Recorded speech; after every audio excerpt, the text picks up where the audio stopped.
Hello बच्चों, let's see question. Mark the correct statement. If e is 0 at a certain point, then b should be 0 at that point. बच्चों, हम ये जानते हैं कि जो e होता है वो होता है minus D V upon D R. ठीक है, तो डी वी को लिखते हैं हम minus E dot D R. अब अगर e 0 है, क्या 0 है? e, तो डी वी जो होगा वो 0 होगा. तो v अगर 0 है तो चेंज 0 होता है.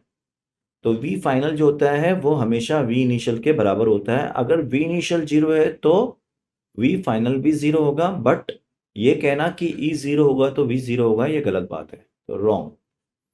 If e is not 0 at certain point, v should not 0 at that point. ये कोई जरूरी नहीं है बच्चों.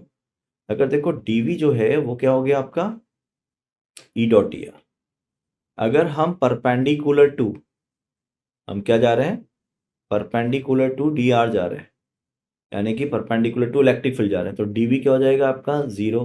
तो अगर V final is equal to हो जाएगा वी इनिशियल. तो अगर वी इनिशियल 0 हो तो वी फाइनल भी क्या हो जाएगा? 0. तो ये कहना कि अगर ई 0 नहीं है तो वी 0 नहीं होगा, ये भी गलत है. If E 0 at certain point then E should be 0 at that point. अब वो कह रहा है अगर वी 0 है किसी भी पॉइंट पर, then E should be 0 at that point. अब अगर बच्चों अगर अपन देखें यहाँ पर, तो डी बी क्या होता है आपका? Minus of E dot D R. ठीक है ना, ऐसे लिखे minus of E dot D are. तो अगर ई 0 है तो डी वी तो क्या हो जाएगा? 0 हो जाएगा. अब इसका उल्टा सोचो, ई क्या होता है? Minus of D V upon D R. उल्टा सोचो, तो अगर वी 0 हो जाए तो क्या ई 0 होगा? 101%. 101%. तो इसका मतलब ये सही हो गया.